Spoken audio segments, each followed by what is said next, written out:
Hello everyone, मैं हूं आयुष शर्मा। आज की वीडियो में हम लोग बात करेंगे कि ट्वेल्थ के बाद कॉलेज में एडमिशन लेना चाहिए या नहीं लेना चाहिए। तो इस टॉपिक पे सब कोई के अपने अपने व्यूज़ होंगे, अपने अपने स्टैंड पॉइंट होंगे, पर मैं आपसे यही रिक्वेस्ट कर सकता हूं कि एटलीस्ट आप इस वीडियो को पूरा अंत तक देखें, कोई भी पार्ट स्किप ना करें। तो शुरू करते हैं इस वीडियो को। आफ्टर ट्वेल्थ कॉलेज में एडमिशन लेना चाहिए या नहीं, क्या ये वर्थ इट है या नहीं। तो हम लोग को बचपन से लेके क्लास 12 तक हम लोग को कुछ नहीं पता होता है कि हम लोग किस फील्ड में अपना करियर बनाना है। कट एंड क्लियर कुछ पता नहीं होता है। उस टाइम हमारा मेन प्रायोरिटी क्या होता है कि सिर्फ पढ़ाई करना है, जो कि होना भी चाहिए। तो बचपन से लेकर 12 तक हम सिर्फ पढ़ाई कर रहे हैं। तो अब 10th के बाद सब कोई का अलग अलग स्ट्रीम हो जाता है। कोई PCM लेता है, कोई PCB लेता है, कोई कॉमर्स फील्ड में जाता है, कोई आर्ट्स में जाता है। तो सबका फील्ड जो होता है वो डिवाइड हो जाता है। फिर 12th में क्या होता है, जो वो स्ट्रीम लिए होते हैं वो उसके अकॉर्डिंग कॉलेज फाइंड करते हैं, क्योंकि उस टाइम उनको पता नहीं है कि हमको अपने आगे चल के लाइफ में क्या करना है। तो एक चीज़ पता होता है कि ठीक है, अगर हम इस कॉलेज में एडमिशन लेते हैं तो यहाँ से मेरा प्लेसमेंट है, जहाँ से हमको एक जॉब लग सकता है। यहाँ तक ठीक है, इसी वजह से वो लोग कॉलेज में एडमिशन लेते हैं और ये सही भी है। और मैं बात कर रहा हूँ 95% स्टूडेंट की। मैं उन स्टूडेंट्स की बात नहीं कर रहा हूँ जिनको ऑलरेडी पता है कि उनको आगे क्या करना है, उनको किस फील्ड में अपना करियर बिल्ड करना है। जब उनको ये पता है तो वो ऑब्वियस है कि वो किसी भी कॉलेज में एडमिशन नहीं लेंगे। अगर उनको स्पोर्ट्स में जाना है, पेंटिंग में जाना है, तो वो अपना करियर उसी फील्ड में बनाएंगे और वो उसी पे अपना काम करेंगे। तो मैं बात करता हूँ 95% स्टूडेंट की। तो जब वो कॉलेज में एडमिशन लेते हैं तो कॉलेज में एडमिशन लेने के बाद अब वहाँ पे बहुत सारे ब्रांचेज हैं। आपके जो नंबर्स हैं, आपके जो मार्क्स है, उसके अकॉर्डिंग जो होता है आपके ब्रांच मिलते हैं। तो जो आपके ब्रांच मिले, अगर मैं बात करता हूँ, मैं IT डिपार्टमेंट से हूँ। तो अगर आपको प्रोग्रामिंग में इंटरेस्ट आ रहा है, अगर आपको प्रोग्रामिंग में इंटरेस्ट है तो वेल एंड गुड। कॉलेज में इतने सारे वीडियोज़ है, इतने सारे लेक्चर्स हैं, आप उनको देख सकते हैं। प्लस आज के टाइम में क्या है ना कि प्रोग्रामिंग के बहुत सारे ऑनलाइन प्लेटफॉर्म पे वीडियोज़ भी अपलोड हैं, आप वहाँ से सीख सकते हैं। और आपको प्रैक्टिस करना है तो उसके लिए लीड कोड है, सेफ कोड है, जहाँ पे जाके आप प्रैक्टिस कर सकते हैं और वहाँ पे आपको मार्क्स प्लस रेटिंग दोनों मिलते हैं, जो कि आपको प्लेसमेंट के टाइम में बहुत ज़्यादा काम आता है। अगर आपको इंटरेस्ट आ रहा है प्रोग्रामिंग के लिए तो ये सब चीज़ वेल एंड गुड है आपके लिए। लेकिन मैं उन स्टूडेंट्स की बात कर रहा हूँ जिनको प्रोग्रामिंग में बिल्कुल भी इंटरेस्ट नहीं है, लेकिन उनका डिपार्टमेंट IT है, CSE है। उनको लग रहा है कि नहीं, मुझे इस फील्ड से रिलेटेड जो है मुझे कोई इंटरेस्ट नहीं है, मुझे कुछ एक्स्ट्रा करना है, मुझे कुछ इस फील्ड से हटकर करना है।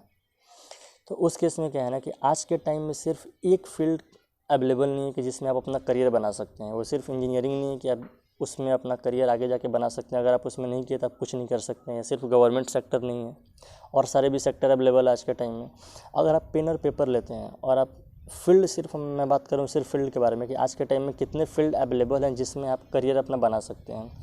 तो आप अगर पेन पेपर लेते हैं, अगर आप नोट डाउन करना शुरू करते हैं कि आज के टाइम में कितने फील्ड अवेलेबल हैं, तो आप 200 से ज़्यादा फील्ड आप जो है कॉपी पे लिखना शुरू कर देंगे।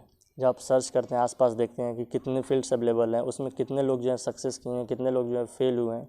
जब आप इन सारे फील्ड को देखते हैं, जब आप लिखते हैं, तो आपको समझ में आता है कि इतने सारे फील्ड आज के टाइम में अवेलेबल हैं। और आज का टाइम तो ऑनलाइन है, तो आपको ईजिली सब सारे इन्फॉर्मेशन आप गैदर कर सकते हैं विदिन 1 आवर। अगर आपको जानना है कि मुझे किस फील्ड में इंटरेस्ट है, तो पहले आप सारे फील्ड को नोट डाउन कर लें। उसके बाद आप देखेंगे, फिर आप उसमें से 10 फील्ड आप पिक करें कि नहीं, इसमें ये मैंने बचपन से कह रहा है, हमको इसमें इंटरेस्ट भी है, पर पता नहीं था कि इस फील्ड में करियर भी बन सकता है। जैसे फॉर एग्जांपल राइटिंग, बहुत लोगों का राइटिंग में इंटरेस्ट होता है, लेकिन बहुत सारे लोग को ये पता ही नहीं है कि राइटिंग में भी करियर बिल्ड किया जा सकता है। जैसे कंटेंट राइटिंग है, बुक राइटिंग है, कॉपी राइटिंग है। तो जब आप ये सब करते हैं, अगर आपको राइटिंग में इंटरेस्ट है, तो आप इन सारे फील्ड में आगे चल के करियर बना सकते हैं। अगर आपको राइटिंग में इंटरेस्ट है तो क्या इसके लिए कॉलेज की ज़रूरत है, कॉलेज की डिग्री की ज़रूरत है? आज के टाइम पे इतने सारे फ्रीलांसिंग वेबसाइट है, इतने सारे फ्रीलांसर जॉब हैं कि जब आप कंटेंट राइटिंग लिखते हैं किसी भी कंपनी के लिए, किसी भी एजेंसी के लिए, आप कंटेंट राइटिंग लिख सकते हैं, किसी वीडियो स्क्रिप्ट के लिए आप लिख सकते हैं।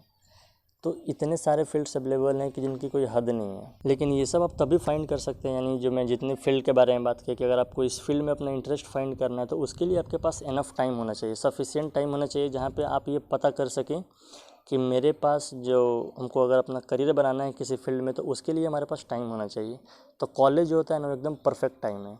अगर आपको लगता है कॉलेज में जाकर आपको एग्ज़ाम, अगर जो कॉलेज के एग्ज़ाम होते हैं उसको निकालना है, तो उससे आप 1 वीक पहले भी पढ़ेंगे तो आपको कॉलेज के एग्ज़ाम में वो क्लियर हो जाता है। तो इसीलिए जो होता है ना, कॉलेज होता है परफेक्ट टाइम होता है, क्योंकि आपके पास वहाँ पे 4 साल है। तो आप 4 साल में एटलीस्ट आप कम से कम 9 से 10 नए फील्ड को तो आप ट्राई कर ही सकते हैं, जिसमें आप अपना करियर बना सकते हैं सिर्फ। लेकिन इसमें एक चीज़ और है, सिर्फ फील्ड में ट्राई करना ज़रूरी नहीं है। अगर मानते हैं कि आप राइटिंग फील्ड को एक्सप्लोर कर रहे हैं, तो आपको उसमें कंसिस्टेंट रहना पड़ेगा। कि अगर हम राइटिंग फील्ड में जा रहे हैं तो उसमें कभी कभी ऐसा भी होगा कि अगर आप कंटेंट लिखते हैं तो सामने वाले को वो कंटेंट आपका पसंद ना भी है, तो इसके लिए ये नहीं कि उस फील्ड को छोड़ देना है कि नहीं इंजीनियरिंग ही सही है, कि इसमें आगे चल के अपना प्लेसमेंट तो कम से कम हो सकता है, जॉब मिल जाएगी। अगर आपको उस फील्ड में अपना करियर बिल्ड करना है तो कंसिस्टेंसी बहुत ज़रूरी है। आपको उस फील्ड में रहना पड़ेगा, उस फील्ड को और एक्सप्लोर करना पड़ेगा। अगर आप उसमें फ़ेल हो रहे हैं, जैसे मानते हैं कि राइटिंग के फील्ड में अगर आप फेल हो रहे हैं, तो आपको वहाँ पे समझ में तो आएगा कि हम किस वजह से फ़ेल हुए। तो जो सामने वाला होगा, जो आपका क्लाइंट होगा, या जब आप किसी के लिए भी काम कर रहे हो, किसी एजेंसी ओनर के लिए, तो आपको बताएगा ना कि किस वजह से हम आपके प्रोजेक्ट को यानी आपका राइटिंग को रिजेक्ट कर रहे हैं। तो जब अगला बार जब फिर से जब लिखिएगा तो उस टाइम आप उस मिस्टेक को नहीं कर रहे होंगे। तो सिर्फ एक ही फील्ड नहीं है, आज के टाइम में बहुत सारे फील्ड अवेलेबल है, सिर्फ राइटिंग नहीं है। राइटिंग के अलावा बहुत सारे फील्ड हैं, जैसे फ़ोटोग्राफी है, वीडियोग्राफी है, वीडियो एडिटिंग कर सकते हैं, फ्रीलांसिंग है। एक चीज़ नहीं है, बहुत सारे फील्ड अवेलेबल हैं। पर उन सारे फील्ड को एक्सप्लोर करना, यानी कि हमारा पैसन किस में है, हमारा इंटरेस्ट किस में है, तो उन सारी चीज़ को फाइंड करने के लिए जब तक हमारे पास सफिशिएंट टाइम नहीं होगा, हम कैसे फाइंड करेंगे। तो 12th तक तो हमको कुछ पता ही नहीं है कि हमको आगे जाना कहाँ है। तो कॉलेज जो है, इस कंडीशन में कॉलेज सबसे बेस्ट है कि आप उसमें जाएँ। तो उसके बाद क्या कर सकते हैं कि आप नए-नए चीज़ों को ट्राई कर सकते हैं, पर स्टक नहीं हो जाए वहाँ पे जाने के बाद, कि आप जो चीज़ कर रहे हैं उसके अलावा कोई नया चीज़ ट्राई नहीं किया, तो फिर कोई बेनिफिट नहीं है। क्योंकि 4 साल बाद आपको डिग्री मिलेगा, फिर प्लेसमेंट मिलेगा। आज के टाइम में अभी कोविड के बाद प्लेसमेंट का क्या हाल है, ये तो आप देख ही रहे होंगे। तो प्लेसमेंट की बात नहीं चल रहा है, लेकिन अगर आपको अपने इंटरेस्ट को फाइंड करना है तो कॉलेज इस कंडीशन में बेस्ट है। जब आपको कुछ पता नहीं है कि आगे क्या करना है, तो 4 साल में आप कोई ना कोई ऐसा फील्ड होगा जो आप एक्सप्लोर करेंगे, जिसमें आप अपना करियर बना सकते हैं। जब एक टाइम ऐसा है कि आपको लग रहा है कि जो आप फील्ड में काम कर रहे हो उससे आप पैसा भी अर्न कर रहे हैं, तो एक टाइम बाद आप कॉलेज छोड़ भी सकते हैं, कॉलेज को आप ड्रॉप भी कर सकते हैं। आप कॉलेज लेने के बाद, यानी जो आपको डिग्री मिलेगा, उसके बाद क्या होगा, आपको एक प्लेसमेंट लगेगा। प्लेसमेंट में क्या होगा, आपको जॉब लगेगा। तो जॉब में जितना सैलरी आपको आएगा, अगर उससे ज़्यादा सैलरी अगर आपको जिस फील्ड में आप काम कर रहे हैं वहाँ पे आ रहा है, तो फिर कॉलेज का डिग्री लेना बेटर है कि जो आप स्किल्स जो आप इम्प्रूव किए हैं वो बेटर है। तो एक चीज़ हमेशा याद रखना है कि ये जो टैलेंट जो होता है ना, जो बोलते हैं कि ये बंदा बहुत टैलेंटेड है, टैलेंट नाम का कोई चीज़ नहीं होता है। टैलेंट एक मिथ है। वो अपना पहले इंटरेस्ट फाइंड कर चुका है कि हमको इस फील्ड में, इस काम में हमको इंटरेस्ट है, और उसके बाद जब उसमें काम करने लगता है, उसके बाद धीरे धीरे जब काम करता है, प्रैक्टिस करता है, तो अपने स्किल को ज़ीरो से इम्प्रूव करना शुरू करता है। तो हम उसको कब देख रहे हैं, जब वो अपने एक लेवल पे आ चुका है। जब वो एक लेवल पे आ गया तो हम क्या बोलें कि इसके अंदर बहुत टैलेंट है। आप उसको तब नहीं देख रहे हैं जब वो अपना करियर स्टार्ट किया, जब उस फील्ड में अपना करियर स्टार्ट किया जीरो से। उस टाइम क्या होता है, हम लोग उस चीज़ को अवॉइड कर रहे होते हैं। जैसे कोई वीडियो अभी हम बना रहे हैं, या जैसे अभी जो वीडियो देख रहे हैं, जिस टाइम शुरू हुआ उस टाइम क्या था कि बहुत लोग नहीं देख रहे थे। अभी टाइम टू टाइम क्या हो रहा है कि धीरे धीरे लोग देखना शुरू कर रहे हैं। शुरू में इसको अवॉइड कर रहे थे, क्योंकि उस टाइम ना तो मेरे पास इक्विपमेंट था, ना कैसे बोलते हैं, कम्युनिकेशन नहीं पता था कि कैसे बात करते हैं, कैसे कैमरा के सामने फेस करते हैं। तो ये सब धीरे धीरे जो होता है, एक स्किल्स है जो कि आपका टाइम टू टाइम इम्प्रूव होता है। तो मेरे पॉइंट ऑफ व्यू से, जो कि मैंने पहले बताया था कि इन सारे टॉपिक्स पे जो होता है हर एक आदमी का अलग अलग पॉइंट ऑफ व्यू है। तो मेरे पॉइंट से जो अगर आपको कुछ नहीं पता है, जब आप 12th कर चुके हैं, तो बेटर है कि आप कॉलेज ले लें। कॉलेज लेने के बाद आप नए नए चीज़ों को एक्सप्लोर करें, और उस फील्ड में अगर आपको लगता है कि ये मेरे लिए वर्थ इट है, तो आप वहाँ पर अपना करियर बना सकते हैं, फिर कॉलेज ड्रॉप कर दें। होप क्या आपके लिए वीडियो जो है इन्फॉर्मेटिव रहा हो। तो आज के लिए इतना ही, मिलते हैं नेक्स्ट वीडियो में।